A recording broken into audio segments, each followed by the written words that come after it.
Visit us online at whyradioshow.org.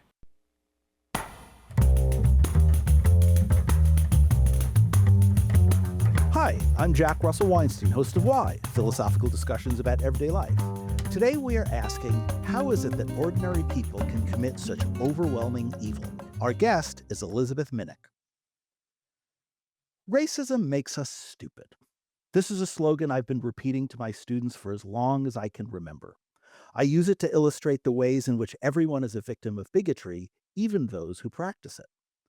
I do not mean to say that people are racist because they're stupid, which is what many people argue. My students like to claim that if any of their peers are prejudiced, it's because they don't know any better. I, on the other hand, am arguing the opposite. Racism makes us stupid means that the longer we are racist, the dumber we become. It is therefore in everyone's own self-interest to overcome this bigotry.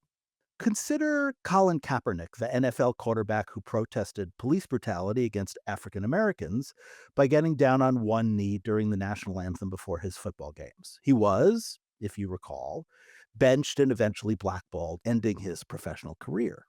The purpose of a football team is to make money and to win games in that order. The way to make more money is to win more games.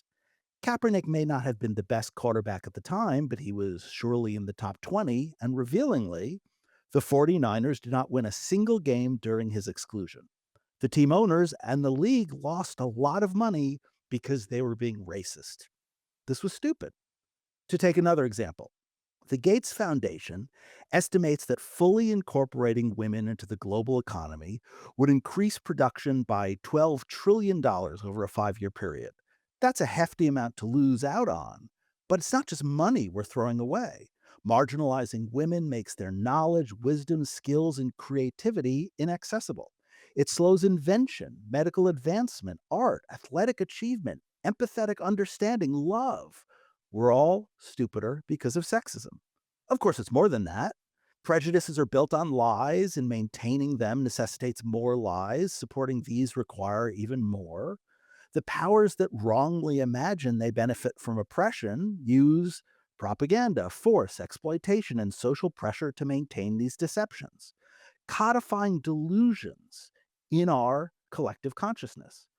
In order to hide the pre-Columbian genocide of Native Americans, for example, our classrooms sell the fantasy that Christopher Columbus discovered that the Earth was round in 1492. In fact, Aristotle demonstrated its shape roughly 1700 years earlier, but we only reward our students when they repeat the falsehood. Our children leave school stupider than they should. Well, you get the point. My goal here is to invert how we talk about racism to prepare us for upending the way we talk about evil in general. On today's episode, we're going to explore how our understanding of atrocities is derailed by ignoring the everyday activities that move them forward.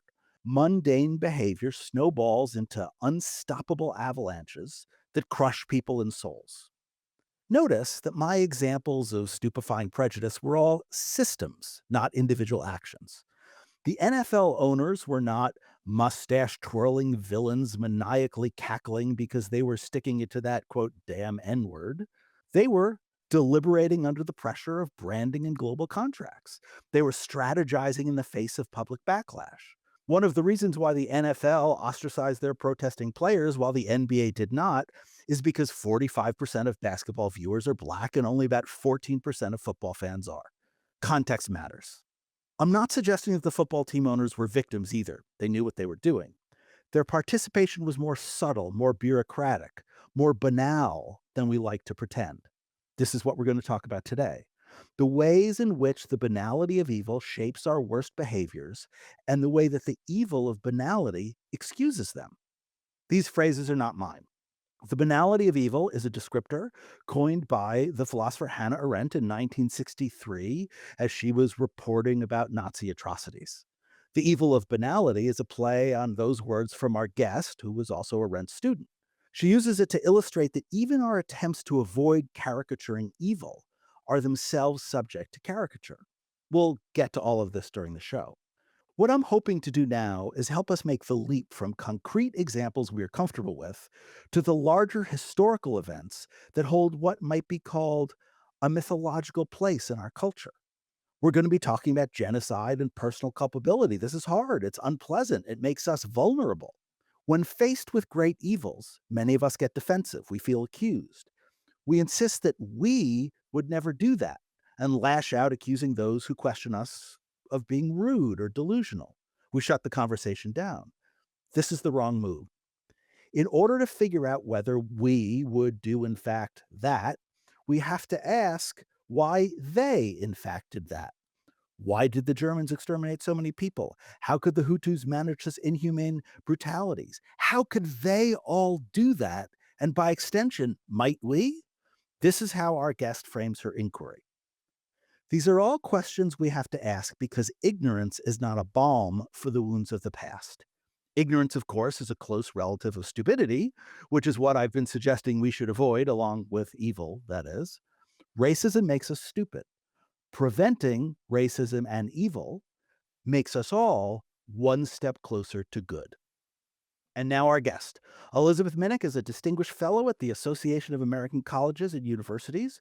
She's taught moral philosophy and applied ethics at Queen's University and is a widely published author, including the book The Evil of Banality on the Life and Death Importance of Thinking. She has dedicated her career to transformational development in education and democratic practices. Elizabeth, welcome to Why. Thank you very much, Jack. It's wonderful to be here. To our listeners, if you'd like to participate, please share your favorite moments from the show and tag us on social networks. Our handle is always at Y Radio Show, WHY Radio Show. Rate us on iTunes, Spotify, or your preferred podcast platform so that others can find the show and listen to all 17 seasons worth of episodes for free, as well as our sister show, Philosophical Currents, at our website, yradioshow.org. And as always, this show can only happen with your support. We exist solely on listener contributions, so click donate in the upper right-hand corner of our website to make your tax-deductible donation through the University of North Dakota Alumni Foundation portal.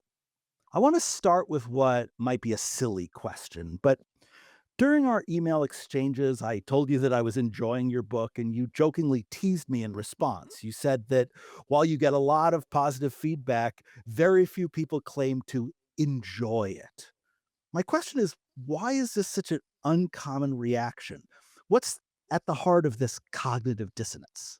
You're quite right, Jack. I was really struck by your saying that. The responses I usually get are things like, "Wow." That was one just recently. Or, "Oh my god, Elizabeth." Or, "You know, the book isn't hard to read, but it is difficult, you know?" That kind of response, which of course I understand. I had to read and talk with people and view all kinds of things that are difficult in order to think through what on earth was going on when I was trying to figure out what's going on in people's minds. What happens is that our minds tend to quail before the empathetic imaginative task of taking in both human suffering and the cruelty when it's caused directly, purposefully. Our mind is like we take a deep breath and step way back and look at it and fall silent. I think some of what you were talking about in your opening, which was wonderful, by the way, thank you. Thank Um, you. I shall think more about that. In a sense, I'm pushing that further and saying when we need to leap chasms to take in something we do not know how to, or we don't like our responses to, or we're confused, really seriously, not lightly, seriously confused by, there is a great kind of pause. And that gets filled with this, in the extreme, with the Holocaust and other terrifying mass evils. It gets filled with people saying unthinkable, unspeakable. We know it shuts us down. And then what happens? We don't understand, we don't think about it, we don't try and comprehend it, at least not by engaging with it fully. The it being the harm that's done and the suffering it causes, death and suffering, destruction that it causes. We just leave it there, and that's how it also gets romanticized, as you mentioned. And if I go on from there, Jack, you won't be able to stop me, so I'll stop you. Well, I'm gonna pull a thread because the book talks a lot about genocide. It has a lot of details and references to really, really horrible thing, but it's also written almost matter of factly. And a lot of people, when they talk about these things, you use the word romanticizing.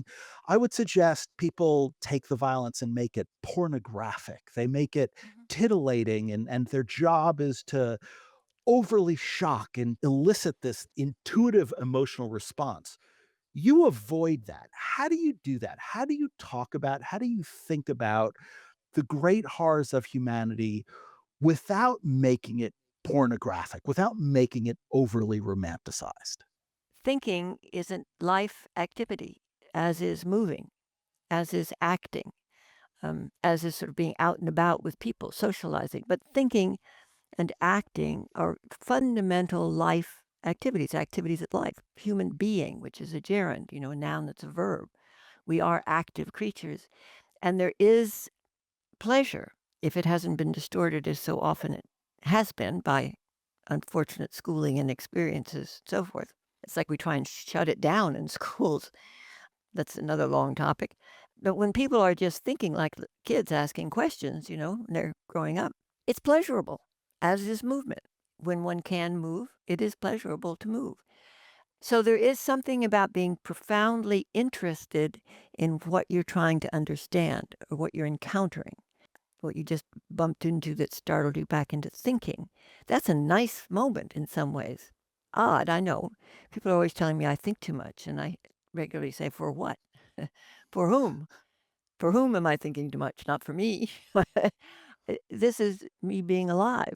Our minds are crucial to our being alive. So there is a kind of connection in, I'm going to say, philosophizing, active, reflective, actively reflecting, intensely actively reflecting, which really can carry one through some pretty hard stuff. I was really interested, I still am, and I was really interested in getting close in. I know the broad scale explanations for how horrific sex trade in children that's international and so forth. Know explanations for that. You can do economic and sociological and historical and all kinds of things. It doesn't work. It doesn't work because there are individuals doing these things, and some of them persist for millennia. Something's happening. Every person participating is in some way choosing to do so. They can always, some way, choose not to, varying degrees, but to some degree, yes, you can choose not to. So I wanted to know what's happening close in. One of the things I say in the book is, when with children in particular, often we'll say, "What were you thinking? How could you do that? You were just rude to your grandmother. What were you thinking?" That how we are thinking about somebody, so, as you said, in context, particular things has consequences, matters, and bears paying attention to. But we tend to take it out of the calculation for some of the hardest things to understand and some of the most glorious things to experience, like great beauty and love. And people don't think of those as thinking experiences. We've done something terrible to the notion of thinking. We have shrunk it way down to marching along to a certain logic that has been prescribed. And there's a lot more to say about that, which I hope we'll get to. In doing this work, I was fascinated and I was finding clues and I was getting to know people in various ways using my imagination and every other capacity I possibly had. And so that allowed me to do it. It allowed me to keep doing it. My family kept saying, "What are you reading?" You know, I say, "Yeah, well, I know, I'm sorry. You don't have to look." But you also do learn to various ways of survival, Jack. Of course you do. And one of mine is, I'm hardly alone in this. You have to shut off the pictures.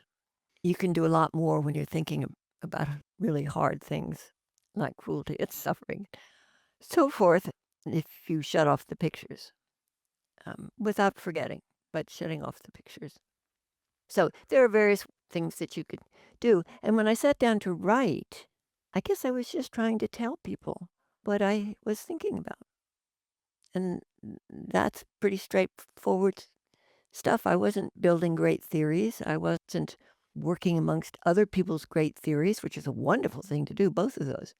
I was just saying, well, this occurred to me. I really wanted to invite other people to think along with me.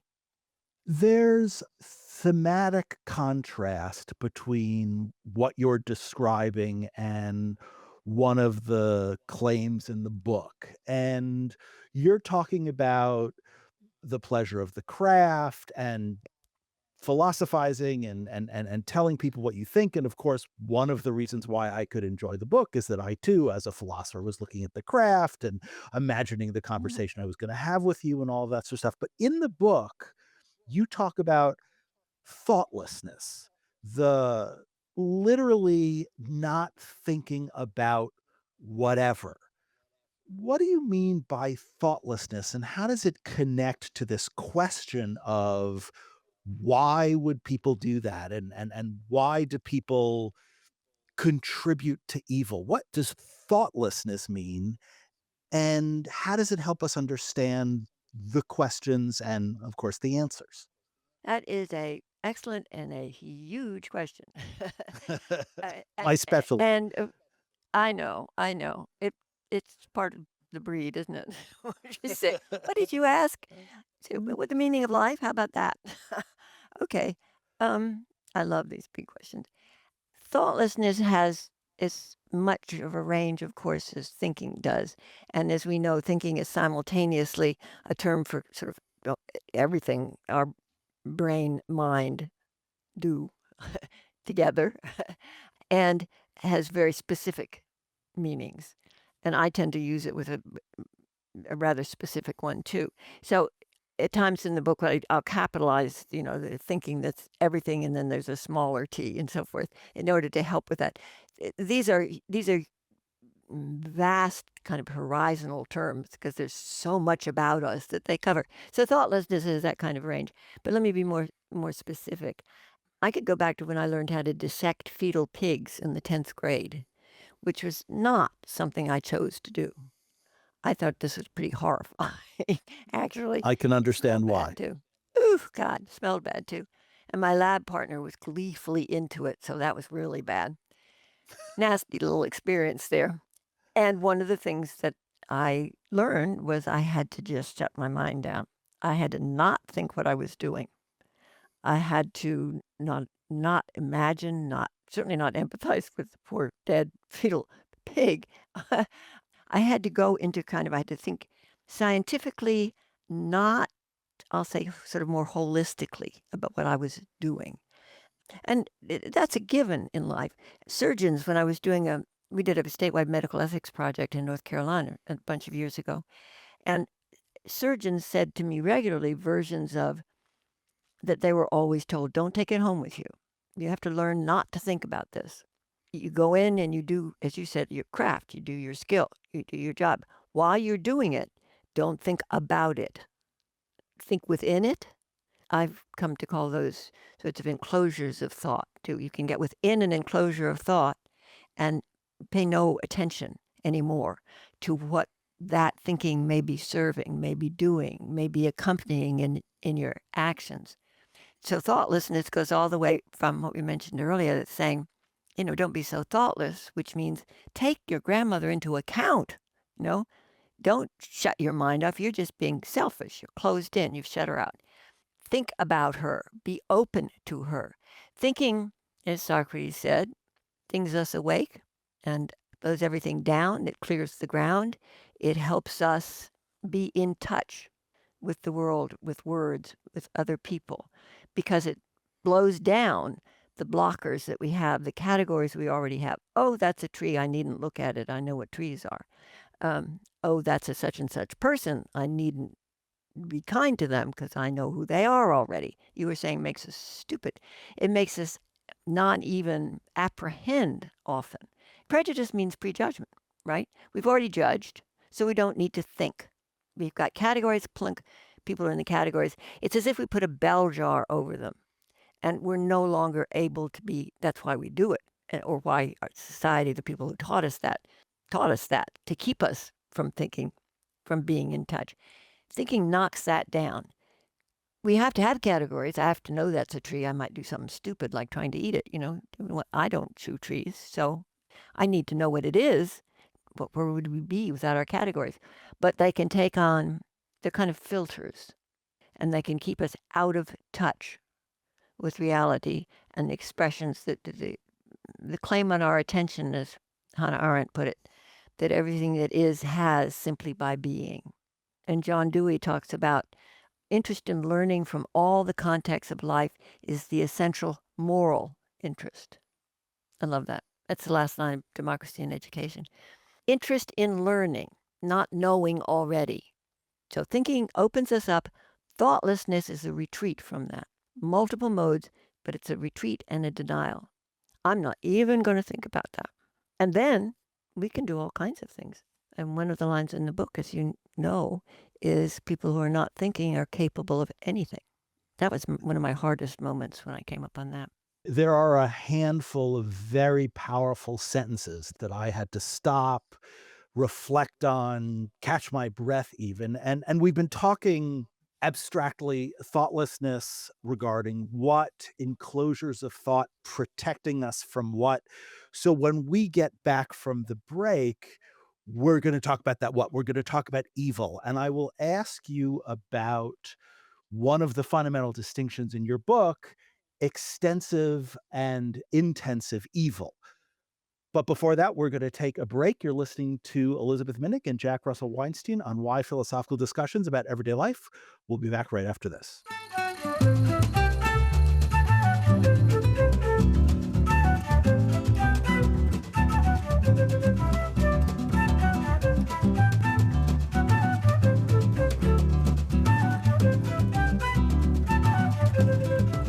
The Institute for Philosophy and Public Life bridges the gap between academic philosophy and the general public. Its mission is to cultivate discussion between philosophy professionals and others who have an interest in the subject, regardless of experience or credentials. Visit us on the web at philosophyandpubliclife.org. The Institute for Philosophy and Public Life, because there is no ivory tower.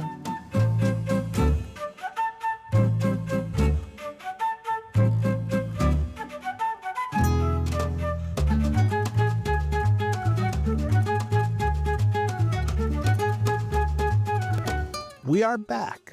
I'm Jack Russell Weinstein. You're listening to Why Philosophical Discussions About Everyday Life. We're talking with Elizabeth Minnich about her book, The Evil of Banality.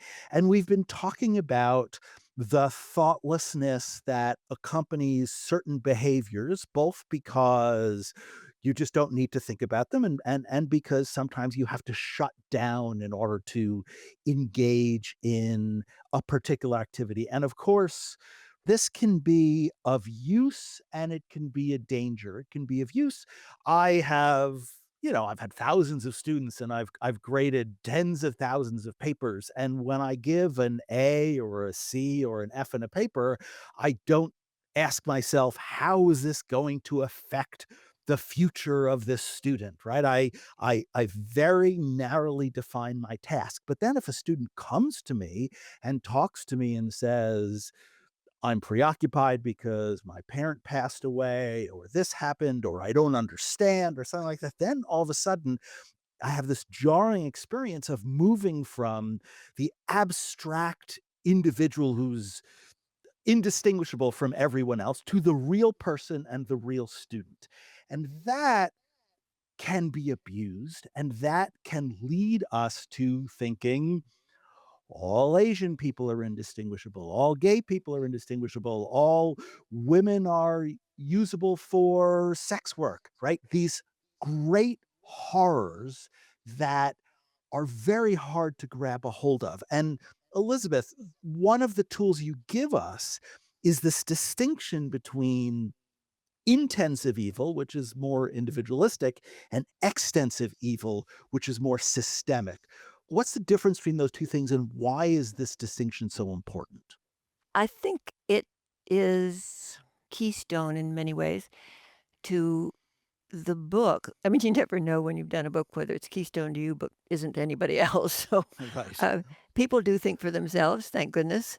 it was key for me because I started by reading all kinds of things about people who did terrible things, various theories and histories and novels and plays, poetry, anything. I mean, the fiction is sometimes more illuminating than the formal studies because they have to control themselves, so much. So I read as much as I could about these doing of horrible things. And at some point, it dawned on me. I love those experiences, don't you? When you've been working away and then one day on a walk or something, you think, oh, that's another wonderful thing about thinking. It gives you these great moments of clarity.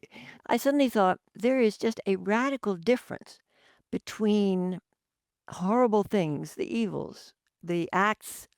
By evil, incidentally, I should say, I use a secular meaning entirely. And really, all I mean is something that's so bad that you can't say it's bad. You can't say, Hitler was a bad man. You can't say somebody, Jeffrey Dahmer, was, that was bad. It breaks categories. And that's when we say evil. It breaks our moral categories, which another reason takes us back to the beginning, Jack. Another reason it's hard to speak about because we are in the face of something that does break our categories. So this is evil. And there are people and small groups that do horrific things. And then there are, as you said, these mass, you said systemic, and that's certainly true. I would say normalized. That's what I was interested in. When doing great harm to many people has become normalized. Let me go back. With intensive, you got one or few doing something that's relatively quickly over. The trauma reverberates for a very long time, but the act is relatively short, and there are relatively few, under very few, people involved. And everybody around says that's extraordinary, literally extraordinary. Doesn't happen here. Oh my God, that's our neighbor. We don't do what? This breaks our categories of no, this doesn't happen here. I'm not like that. You're not like that. We didn't think anybody in our neighborhood was like that. This is extraordinary. Then there are the evils breaking our categories beyond bad that set in, spread, become normalized, involve a great many people, and last. It would be one thing to enslave 3 people and do the kind of horrific harm, kidnap, steal, enslave, exploit, everything. 3 people, have 1 or 2 people could even do that if they had superior arms, so forth. To run a whole economic system on the enslaved labor and lives and hearts and souls that lasts, you can't do that with very few people. You have to have a great many people who do their work. This was another moment of illumination for me and kind of terror. A great many people who do the work of that harm reliably over time, not spasmodically, not possessed by anger. The Nazis didn't, they got rid of people who enjoyed what they were doing. They got rid of people who did it out of bursts of anger. They worked very hard to make it normal and to keep people calm and reliable. And I have a quote in the book from, I'm afraid I have to say, an American who was a torturer who was interviewed about it. And one of the things he says is you don't want the psychotics. They're unreliable and they tend to have bizarre other problems. What you want is people who can get the job done. Is a man called Primeval who was one of the major enforcers of apartheid in South Africa. So people called him Primeval. He says literally, he has written this and he said it. It's not like you stop and think. He said, no, you're just getting the job done. The difference between just getting the job done over time by lots of people and somebody, who murders and disembodies and eats people is huge. That's extraordinary. That then moved me over to the banality of evil, the evil of banality. How is that, the extensive evil, possible? There are lots of theories about madness and passion and hatred and situations that lead to the intensive evils. I wouldn't argue with those. Something is definitely going on there that is not ordinary. The challenge is to understand when it's ordinary and normalized. So let me set the stage and tell me if I have this right. If there is a neighbor who turns out to be an axe murderer or has someone chained in their basement for a long time, it's very easy for the neighbors, for the people in the community to say, I'm not an axe murderer. I would never do this. This is very foreign to me and I can be horrified, but it's not speaking to my experience. It doesn't make me doubt myself. But to say, well, I would never participate in the Holocaust or I would never engage in mass slavery, the response is, well, look, there were 40,000 people helping this happen. Someone had to fill out the requisition form for body bags. Someone had to pay the rent on the brothel. Someone had to bring the mop. Someone had to in Nazi Germany had to record the number, they use the term units, that went into the train that was taking people from one place to the other. It's not that everyone's an ex murderer, it's that everyone is a component in this mass, long standing evil, extensive evil that makes us say or makes us ask, well, if the accountant can be an accountant for the Nazis, then could I be, I don't know, the haberdasher for the Nazis or the dishwasher for the Nazis or the accountant for the Nazis? Is that the philosophical quandary when we try to see ourselves in the depiction of evil? Yes, that is precisely the quandary.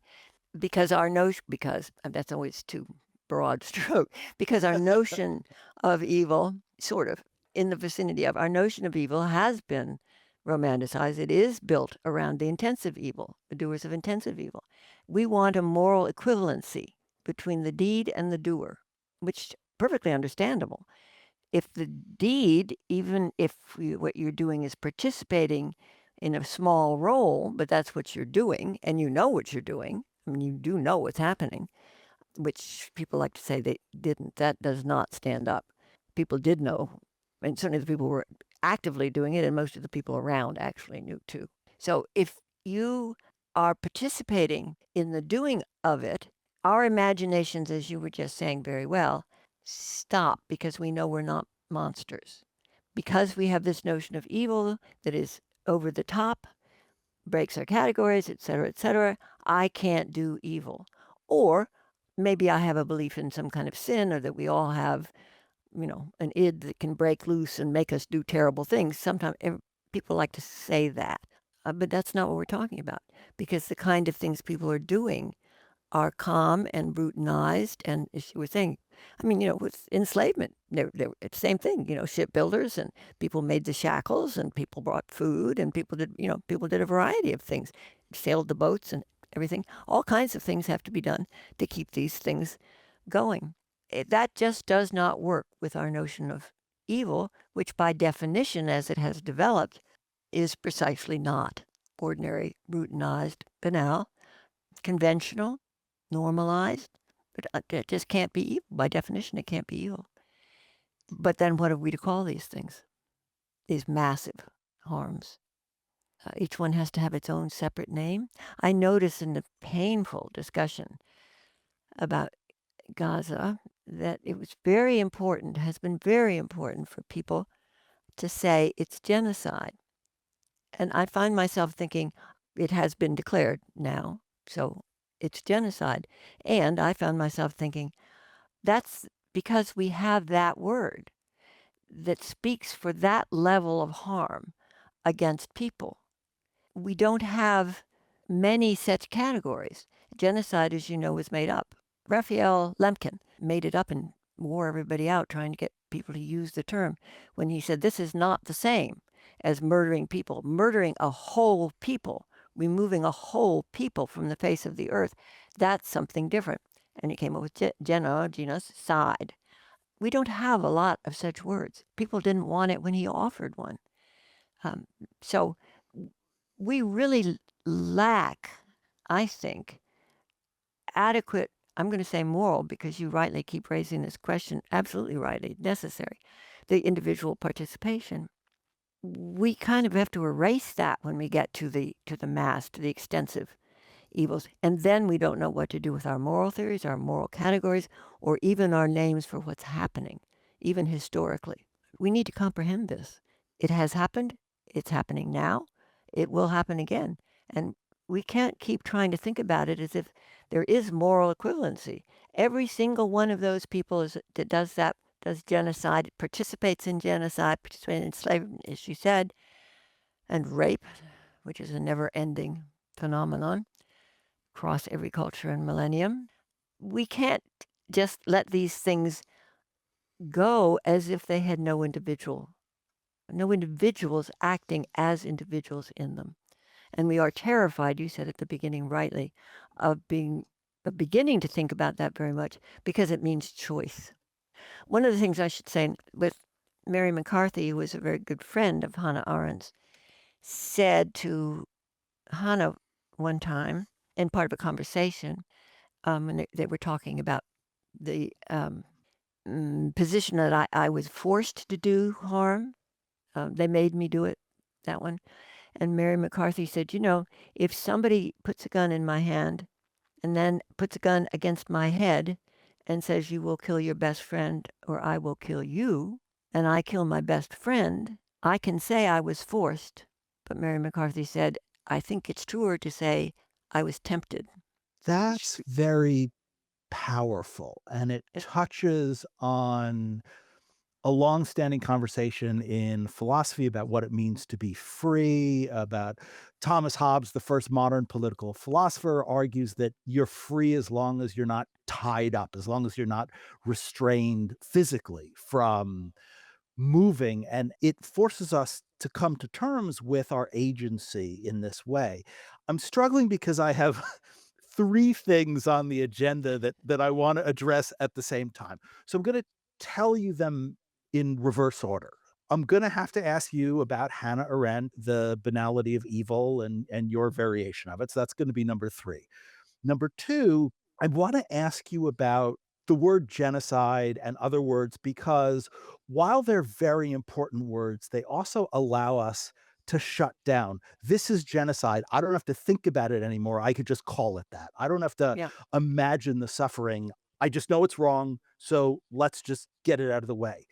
But there is a more foundational problem that comes up when we talk about including all of the people who bring food and make the shackles and things like that. What's the difference between someone who participates in this extensive evil and helps it come to fruition and a citizen who is part of a democracy who in theory, the government is speaking for. So the Johnson administration goes to Vietnam and engages in evil, and I am a tax attorney or I collect taxes.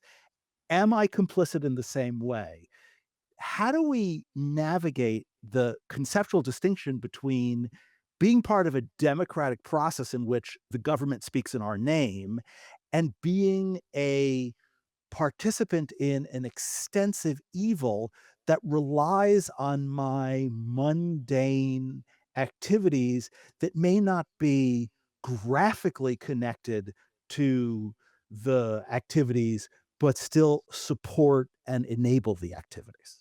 One of the first things that came to my mind was Hannah's teacher and then long-term friend, lifelong friend, Karl Jaspers, who's a philosopher who also helped develop existential psychology and who stood against the Nazis. He was Austrian German. And he, in The Question of German Guilt, which is a fascinating book, he distinguishes between personal guilt or moral guilt, political guilt, my country did it, and universal guilt, which is what I feel when I see a child starving elsewhere in the world. Yes, I feel guilty. This is wrong, and I'm somehow complicit. He wants us to recognize all three, to feel all three. One of my recollections about Jaspers saying about guilt, which I find very important, is do not try and get rid of it. There's neurotic guilt. You can deal with that. But there's also, shall we say, real guilt, which is an intellectual and sometimes whole body sensation that tells me I might have done something wrong, which is also an expression of freedom, that we can be aware, that we can judge it, that perhaps we could do something that we might do differently other times. To squelch feelings of guilt because guilt is uncomfortable is to squelch responsibility. And with that, of course, freedom, because these are paired. So he wants us to accept the reality of guilt. He was actually talking to the German people after the end of the war. The question of German guilt, he said, we're guilty. Now what do? You know, we need to face up to them. We need to think it through together and publicly, which is a remarkable thing to do, not just suppress it and forget about it. So I can start without much problem in one sense if I use his skis over the snow here and say there's personal guilt and moral guilt. And I may be able to feel guilt and I may be able to think through very carefully and to talk with people who know and love me and would like me be able to live up to myself and to them and to friendship and to efforts to be good. People who might call me if I'm deluding myself and so forth. We have to keep talking. We have to have a small moral community. We don't suffice unto ourselves. But we need to think these things through, knowing that no one is pure and that guilt has ever, if you're alive, you've done something. Different ages and stages and all kinds of shades and so forth. But if what it means is a sense of I'm responsible and I didn't do right, no one's pure. And the desire for purity is perhaps itself very dangerous, actually. That's intensive good, to be a saint. And that may be wonderful for some few. It's not possible for most of us, and it's probably not even desirable for most of us. There's a paired intensive good and an extensive good. Extensive good being normalized. Ordinary is just what you do, as is normalized extensive evil. So I would have to start by saying, we have to give up the notion that there is purity. We're alive, we're going to fail, our responsibility, and that's an ongoing thing. If you have responsibility, that's going to happen if you have any sort of freedom. And then, of course, there are shades and degrees, and we need to monitor it. To be implicated, that's personal. That was the personal guilt, which folds over, as you were saying in your example with the Vietnam War and other things, of course, that we can do. If it's my government and I've opposed it, I've marched, I've done whatever I can do, say, maybe I've even left jobs for it. It's still my government. And I still ought to feel guilty because I am implicated. And that leads to questions about, again, reflection and consideration and consultation and so forth. There's no rule book, and you're not going to be pure.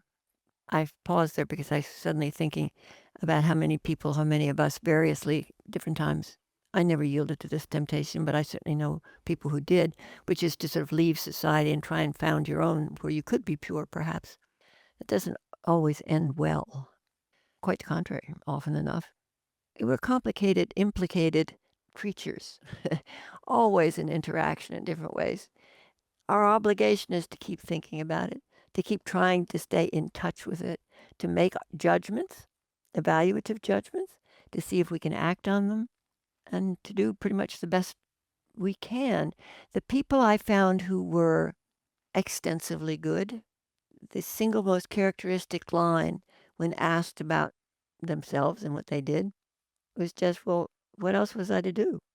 Literally that. Just, I couldn't do that.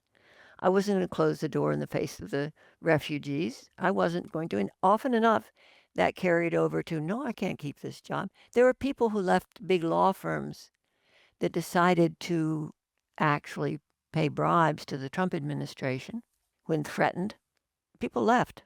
One can do this.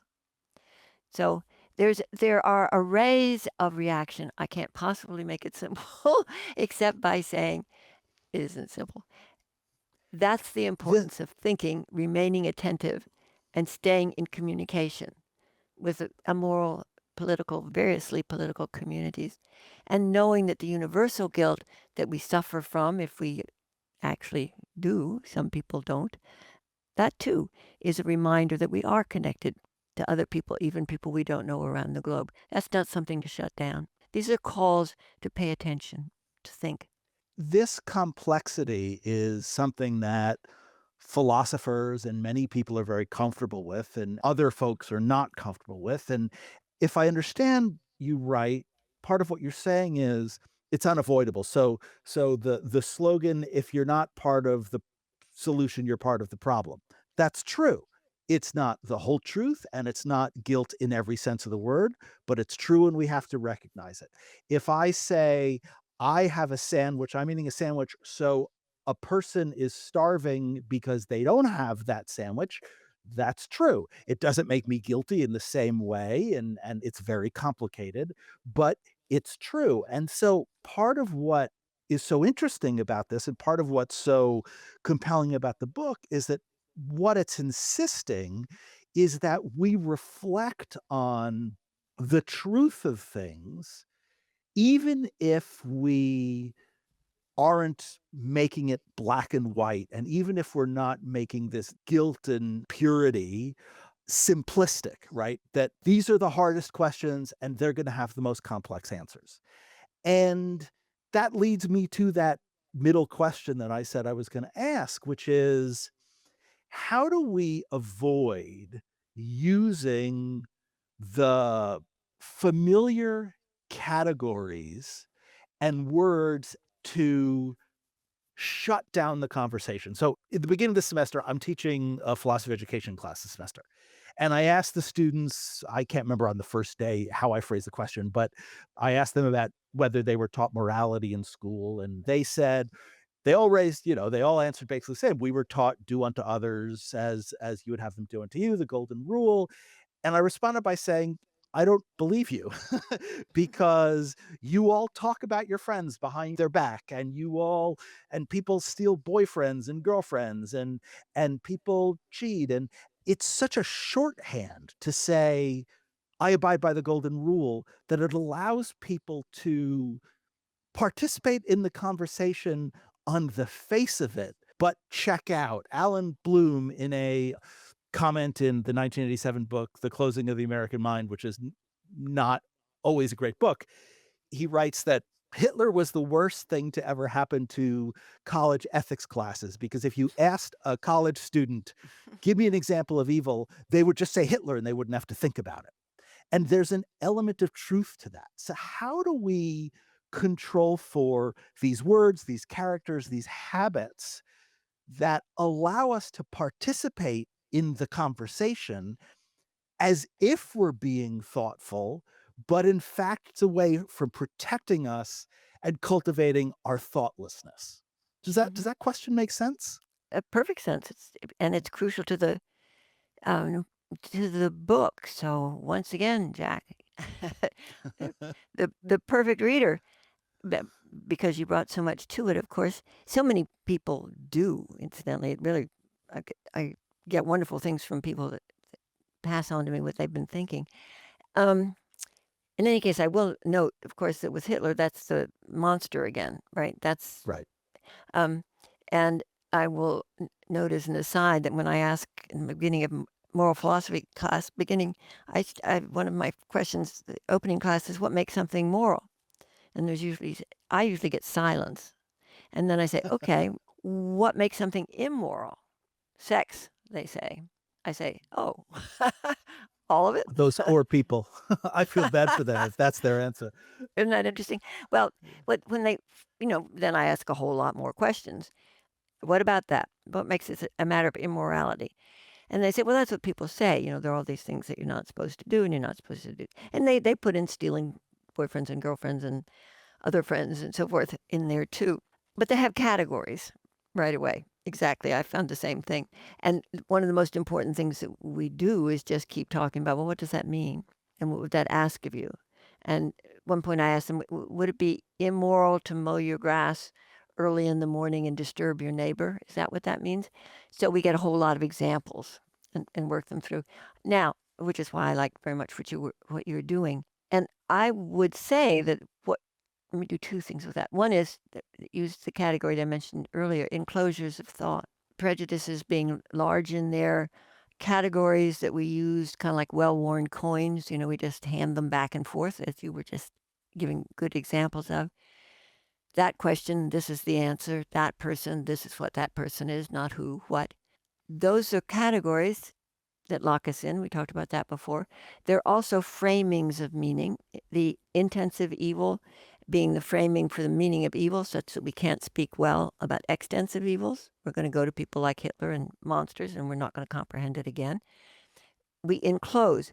And when I was saying that we do need to keep thinking about specifics and being attentive to the realities in front of us so that we can keep reflecting, so that we can be responsive to an actual situation, not some kind of abstraction or category to the real person in this moment, in this context.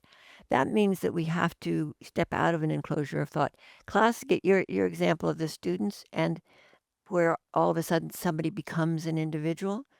That happens all the time in life. We're doing our jobs, we're being in a social group, we're playing a game and we're following the rules. We're learning how to do something in a profession or in a job. And what we're doing is inhabiting a world of meanings. And we can move inside those worlds of meanings and not pay any attention, lose track of what it's for. So that you get people who are elected to represent the people, for example, and there are all kinds of mechanisms to support that. But if they think they might lose their job, if they think there might be some discomfort to them, or if their firm might lose business, or Boeing, when they were doing rendition flights for taking people elsewhere to be tortured, only one executive, this is in the book, only one executive resigned. One. They were taking airplanes from Boeing and using them. And one of the quotes, to take people elsewhere to be tortured because they weren't supposed to be doing it here. Doesn't mean they weren't, but they weren't supposed to be doing it here. And one of the statements was, well, makes a lot of money. The federal government pays really good, really good. So I ended up with greed, careerism, and status. We move. You anticipated my next question. Yeah. We move into these enclosures and we play the game. I could mean that philosophically. I can also just mean it the way we usually mean it. You get into climbing the career ladder and you get into the politics of the group and you get into making more money than the next person because you like the money perhaps, but also because you want to make more because that's the reward. We're kind of like rats, give us cheese, we'll do more of it. Even when we've got unbelievable amounts, people will still do that. We get into these enclosures and that's part of the emphasis on thinking and attentiveness and being able to be startled back into thought, which is another one of the lines in the book. That's what that student did with you. We've all had that experience. All of a sudden somebody says or does something you were not expecting or shows up or tells a story you weren't. And it's like the autopilot goes off, at least for a moment, and we see the person or we become aware of ourselves doing something we hadn't been aware of. Fortunately, because we can't think every moment. We do move into these. But the bigger ones that enclose us and give us status and money and a career, which is a really complicated set of rules and games and rewards and punishments and social life and meanings and language. We can move so far inside that. The idea of losing it is unthinkable. People will do astounding things to stay within, if they can, if they're allowed to, when really it would have been better to get out because you do get stupid. You're not thinking and you're serving. So I just got interrupted because I remember a student in a seminar, graduate seminar of mine at one point, and she was asking a question about she was a counselor in a large corporation working for human resources, and people would come to her. The company provided a counselor. People would come to her and talk about their problems, work-related problems. And she says, I was kind of like the Red Cross. I fix them up and send them back out to the battlefield. And then, I see them again, or I see somebody else with the same problem. And I said, have you ever considered finding ways to deal with somebody in the company, maybe leaving the company, but maybe trying to find some ways within the company or some other job in which you might try and change the circumstances that are harming people? And she looked at me and her eyes widened and she said, oh, no, I couldn't do that. This is my job. And I sort of thought, oh, okay, you're going to live with that. She was being undermined by it. Seriously, she was thoughtful. But the idea that she might work someplace else, I thought, boy, we do get within these. Some people are trapped for all kinds of reasons. I don't mean to play, to lose the complexity we were working on, Jack. There are times you cannot lose your job, and it's horrific if you do. I don't mean to downplay that. It's where there is some kind of choice. And in some cases, there's more than we're willing to remember, to remind ourselves, to be startled back into thinking about. Anticipating that third question that I promised I would ask, which is Hannah Arendt's phrase, the banality of evil, what does that mean? And how does your phrasing, the evil of banality, answer this question? How could they do that? One of the reasons that Adolf Eichmann gave for participating in the concentration camps and the slaughter and the genocide was he wanted a promotion. He wanted to be a good worker and he wanted to move up the ladder of the quote unquote company of the Nazi party and eventually the German government. And when you call attention to this trifecta, the greed, careerism, and status, if someone hears this out of context, why do people commit genocide? Well, greed, careerism, and status. Yes. It doesn't feel like an answer, No, I know. but it is. It's a very profound answer because it's so ordinary, because there's no magic behind it. And Eichmann is doing this because he wanted a promotion, which out of context seems insane, but of course it's all insane. And this comes out of this conversation between you and your teacher, the banality of evil and then the evil of banality. How do those phrases explain the answer? Why do people engage in genocide? Greed, careerism, and status. How do those phrases show the power of that trifecta? Let me start with the banality of evil, which, as you know, and by mentioning Eichmann, remind us, came from her when you went to cover the trial of Adolf Eichmann in Jerusalem. Eichmann having been somebody who has been called the engineer of the final solution. Sometimes he gets called the architect of the final solution, but he was definitely the engineer. He was the one who was supposed to make it work on the ground, solving problems, which is a kind of work that he was used to doing. I think he sold petrol to people, and he had to get out and about and solve their problem, get it to them and convince them to do it and so forth. He liked solving problems. Like one time he was asked, how could you have put people who were being taken, you were arranging transport to the death camps, and you put them in the baggage cars of a regular train?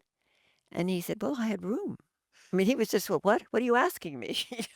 This doesn't make any sense. And he I'm was, gonna interrupt for just a second. I apologize because this is a yeah, really important example to highlight that distinction. How could you put someone in the baggage claim? The intensive evil that we're used to wants him to say, because it gave me great pleasure and I want to see them suffer. But it's the extensive evil that allows him to say, because it was a solution to the problem. There was room. I'm looking for efficiency, right? So I don't want yes, to interrupt your train of thought, but I just wanted to point out that that little example is a way to really comprehend this difference that you're pointing out. exactly, exactly. And even some of well, Eichmann was sort of high up, and he was so tickled when the big guys like Heydrich and Himmler invited him to come along for beer after a meeting. He just thought that was wonderful that they would condescend to bring him along. He had a very hierarchical view as well, so there's a lot of status involved in this. Plus, precisely, he was doing his job. It was a job he knew he could do reasonably well. He was proud of it. And we should say that he was also known for loving sort of conventional cliches that sound wonderful, kind of things you might find in a greeting card that's just using a cliche, love you to pieces, you're the most wonderful person, have a glorious day. He loved those kinds of sayings. He liked to get the buzz of the a good feeling. He didn't want to think about it. He just wanted the little card to do it. But he was pretty good at what he did. And he did that. And Stangl, who became head of Sobibor, one of the large murder camps, there's also a story in the book where he went on to Auschwitz to talk to the commandant there. He was summoned to go, and he hadn't been to the camps yet, the murder camps. He went, he was absolutely sickened. He was horrified. He was shocked. He couldn't stand anything about what he saw. He felt awful physically. He was absolutely appalled. And then he was told by the commandant who'd summoned him that he himself was to be made commandant of a new murder camp that he was to oversee the building of. And he says that it was the last thing in the world he wanted to do. And he went home and he took the job and he became the commandant, and he designed it such that he didn't have to see what was going on. So, or smell. So this also kind of crosses levels. He solved his problem by making sure he didn't have to encounter it again. And he got his promotion, and he got more pay, and he got a fancier uniform and a whole bit. He got his status for it, and he was willing to do it with that reaction to what he was doing. So Hannah Arendt hears this, witnesses this, thinks about this, and is shocked at how banal, how ordinary this experience is. And she says, banality is evil, ordinariness is evil. And that description becomes a very famous phrase in philosophy and political science and history and analysis of the war. And it again becomes this sort of shorthand for reducing the answer to this simplicity. So you come along and you say, all right, the banality of evil is a powerful idea, but I'm going to invert it. The title of your book is The Evil of Banality. How does your addition allow us to see more than Arendt offered, and how does it advance the discourse? I should say that with the banality of evil, she meant to be saying, I believe, pretty much what I'm trying to unfold, that she gives us infinite analysis of, but in different ways. She does historical work there. The doing of evil was an ordinary thing, not that the evil was ordinary. The evil was Right. monstrous. Right. Remains it. So she's juxtaposing impossible terms, given the meanings that prevail. And that was, of course, shocking. She wanted to say these are petty little people doing these evil things. And Eichmann exemplified that. She got to know him better, of course, than many others through the trial.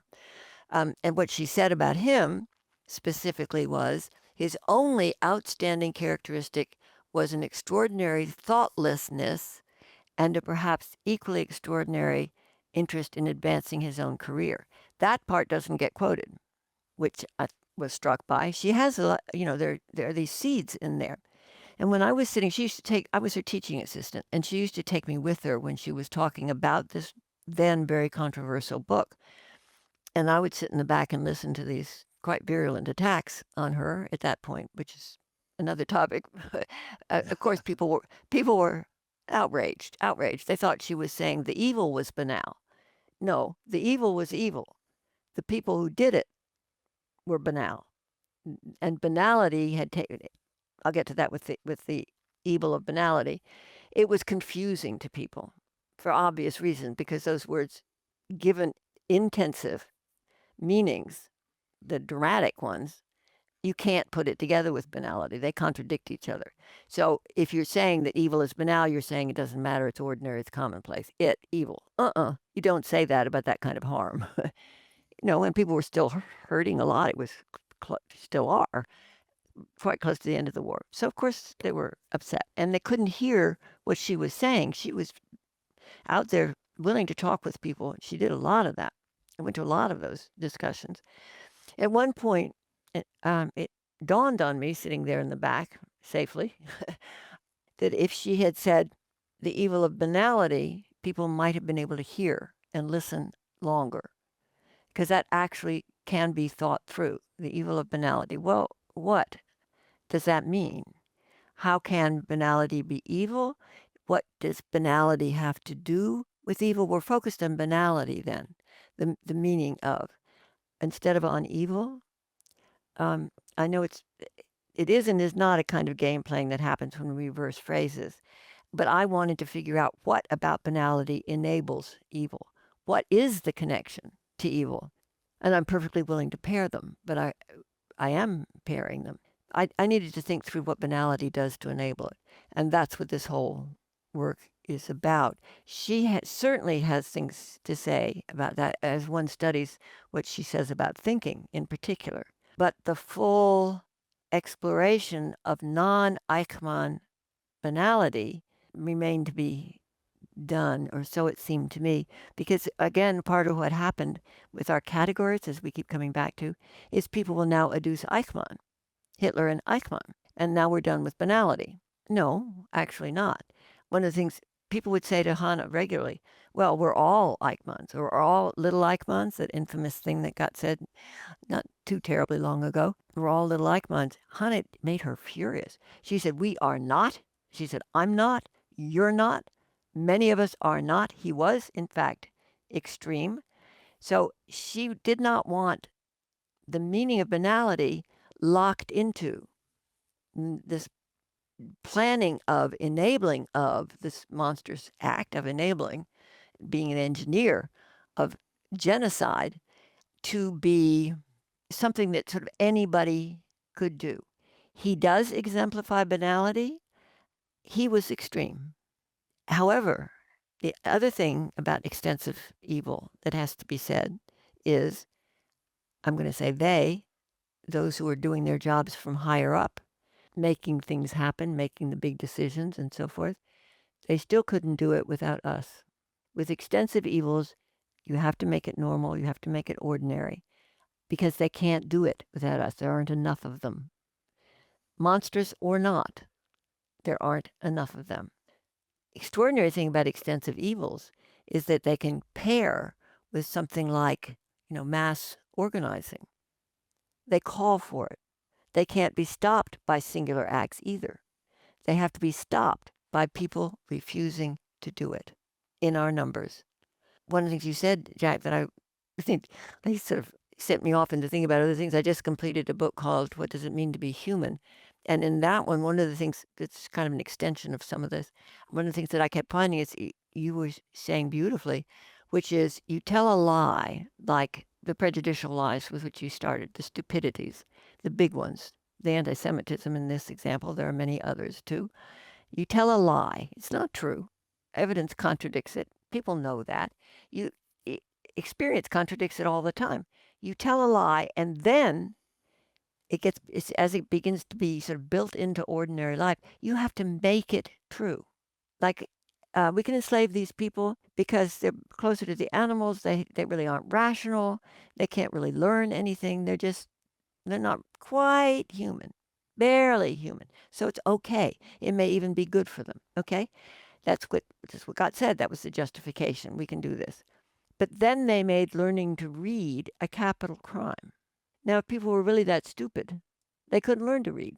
They did the same thing with women. Women are not rational, not fully rational. It destroys their wombs. It makes them hysteria for womb.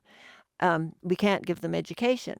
Therefore, because it will destroy their femininity, it will make them go nuts. So you tell a lie that they're not that rational, and then you make sure that they don't get educated so that they don't become rational in the very shrunken, dominant notion of rationality. And then you say, see, proven. It's a whole lot of work to make these things take.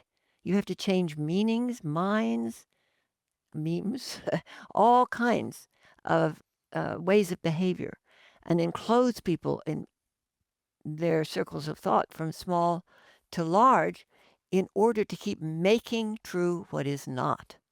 You can't just utter your lie and go home. It won't work. People say, well, that's not true. I know lots of women, and in fact, some of them are pretty smart, and I know people vary. I know that. I encounter it every day. How you get people, many, many people. This is the extensive evils in their sort of low-grade fever form that can be ratcheted up to high-grade fever form, unfortunately, because the seeds are already there. often from the earlier extensive evils where the seeds remain in the ground, in these concepts that we've been talking about, in the prejudices and the beliefs, and the created truths which were enforced, so people had experience, they thought, of the truth of this lie. When those things are around and built into a whole culture and its institutions, it becomes easier to turn it again later. So even if you get rid of one of these, there's a lot of work to be done to keep digging out these meanings, which is one of the reasons education is so crucial. And the kind of teaching you do, and I'm sure many of the people who are in your audience do, formally or informally. There are meanings, precisely right, that make us stupid, dangerous, potentially massively harmful. I'm glad you bring that up because there's problems on the table. One of which is we need about 6 more hours to have this conversation. I talk about this idea actually on the Y Radio show, Instagram and YouTube channel. I have a video on fascism and talk about how fascism invents a lie and then makes it happen. Oh, interesting. The Yes. the the issue with extensive evil and its concomitant behaviors is in order to stop it, we can't all be the person standing in front of the tank in Tiananmen Square. We can't be supererogatory. We can't be moral heroes, most of us. So the last question I have as we wrap it up is you mentioned education.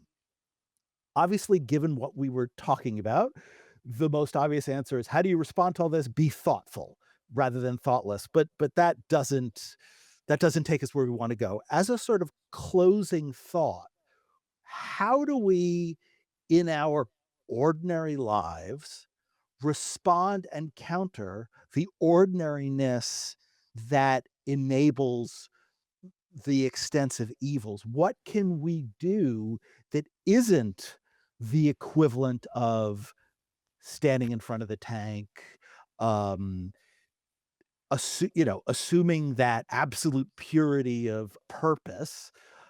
And I don't mean to denigrate that, of course. What banal good can we do to counter the evil banality? Well, I hope we don't do banal good because that can be very harmful too. I It's knew one I of was the setting myself up for a trap. things. But we might, keep thinking and think more and stay attentive enough to see that now there's an individual in front of you. No, it does not solve all kinds of problems. Yes, it intensifies your life. It puts you more in touch with what's actually happening.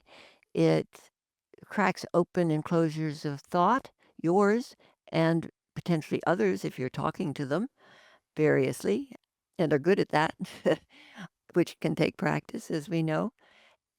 Intensifying your own life through thinking, this reflexive, reflective, becoming more aware of the specifics, seeing that flower, seeing that person. That's actually a lifelong task and it can be a great joy and it has a way of spreading to people. So I don't want to sort of let that slide by, but and the ordinary life can be wonderful. It's sort of normalized conventionality and banality that is deadening. Ordinary life can be rich and full and wonderful and full of surprises if we're paying attention to it. Education, oh heavens, if we could only learn to practice thinking together and with our thinking friends that we have in books and texts and online and wherever, so that the play of mind is brought into the classroom rather than left outside. Oh, what just sprang to mind is I did some substitute teaching at one point in Florida. I was doing some organizing in the orange groves, and I need to make some money, and I wanted to know about the schools. So I did some substitute teaching there, and I noticed immediately that the kids would arrive in the morning, various grades, because I was a substitute. As soon as they got in the class, they went plunk, sat down, and shut down. The minute they got out of class and on playground, they were lively and chatty and happy and imaginative and social and bright. And I thought, boy, this is not right? Or so what have we done? When you take the thinking out of education, when you turn it into you should know this, you should be able to do this, you should be able to prove that you know and can do this. You're doing, as you know, what Dewey called retrospective. That's knowledge. That's dead. It's already been answered. It's not an inquiry. Yes, you have to use your mind, and thinking helps. And if you think a lot about it, you will know it better, as we know. Education can be reduced to being something that's supposed to primarily give us things that we can prove that we know and can do. And not included in that is this play of mind. So the knowing can lack the play. And then we have people who are often in an enclosure of thought. Alfred North Whitehead said, "There is nothing on God's green earth more boring than a merely well-informed person." um, Michael Apple, in his classic Ideology and Curriculum, he was a guest on the show a couple times. He makes the point that the very first thing we do in school is we take this play that little kids love, reading with their parents and reading as a reward, and we call it work and make the kids do it in order to go play as the reward, and that again, inversion really messes with things. But that's a whole other conversation. The book is The Evil of Banality, and there's an expanded edition, and it is a patient, really beautifully written, Elizabeth, and very accessible book in the sense, and this is the wrong word for all of the reasons that we've talked about. It's simple in the sense that it is patient and clear, and you do not have to be a professional philosopher at all to read it. And it is a book that I'm going to be thinking about for a long time. And it is a book, to tie loose ends, that I really enjoyed reading because it really just it helped me understand it and helped me see, and it also helped me understand how wonderfully and carefully someone can take such this topic, which is such a morass and so complicated, and just lay it out step by step. So, Elizabeth, thank you so much for joining us on Why. Well, thank you, Jack. This was an enormous pleasure. I need to find your work and hear some more from you about who your other thinking friends are. We have a community here, which is another way to keep going, as you know, and to act. We do, and I always say that Y Radio saved my soul, and it did it because I get to celebrate other people's research rather than sell myself as academics want an audience, right? And I don't have to advertise myself. I can sell the guests and their work, but also it's given me this community and this now 18 years worth of really deep conversation with a worldwide community of listeners and scholars that have made my thinking much more sophisticated and interesting, and you've been a part of that. So thank you so much again for joining us on Why. For everyone else, you have been listening to Elizabeth Minnich and Jack Russell Weinstein on Why, philosophical discussions about everyday life, and I'll be back with a couple more thoughts right after this.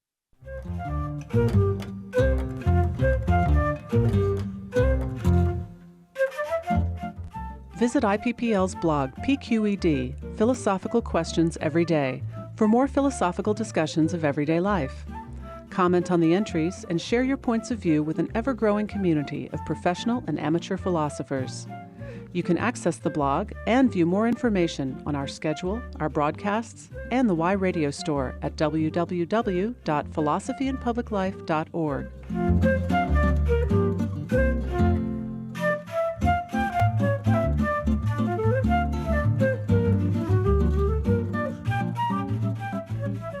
You're back with Why, philosophical discussions about everyday life. I'm your host, Jack Russell Weinstein. We were talking with Elizabeth Minnich and her book, The Evil of Banality. And we use the word guilt a lot. And I feel guilty about the fact that I am sort of advertising that we can solve this problem in 54 minutes for the radio version and an hour and a half for the podcast version.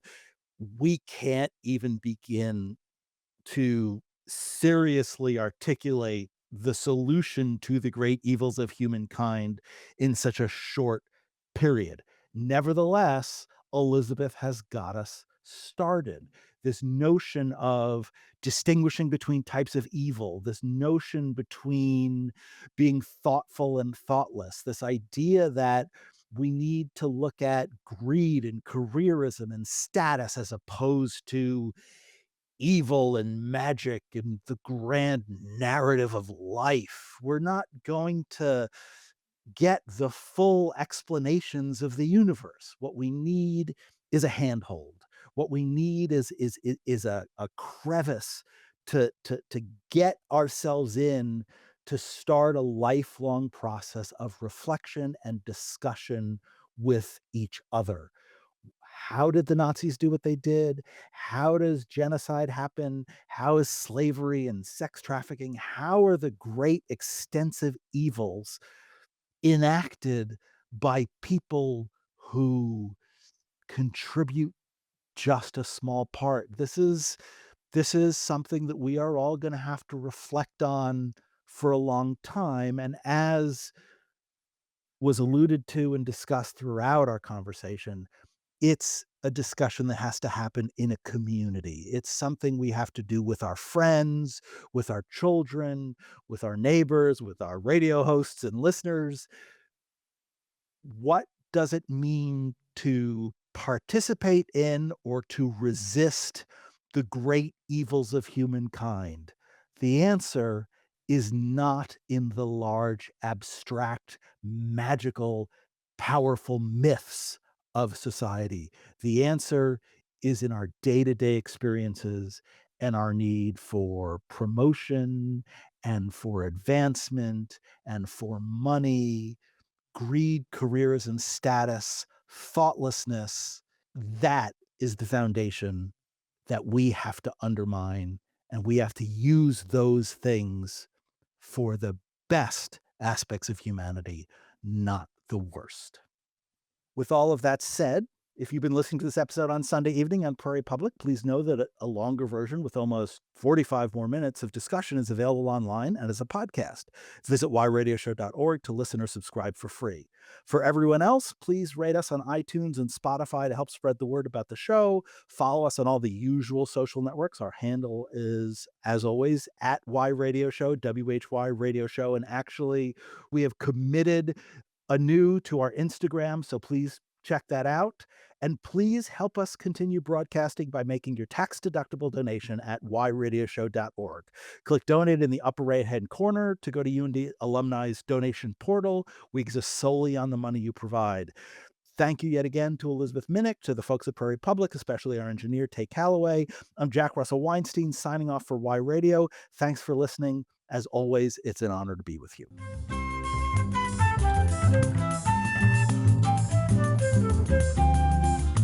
Why is funded by the Institute for Philosophy and Public Life, Prairie Public Broadcasting, and the University of North Dakota's College of Arts and Sciences and Division of Research and Economic Development.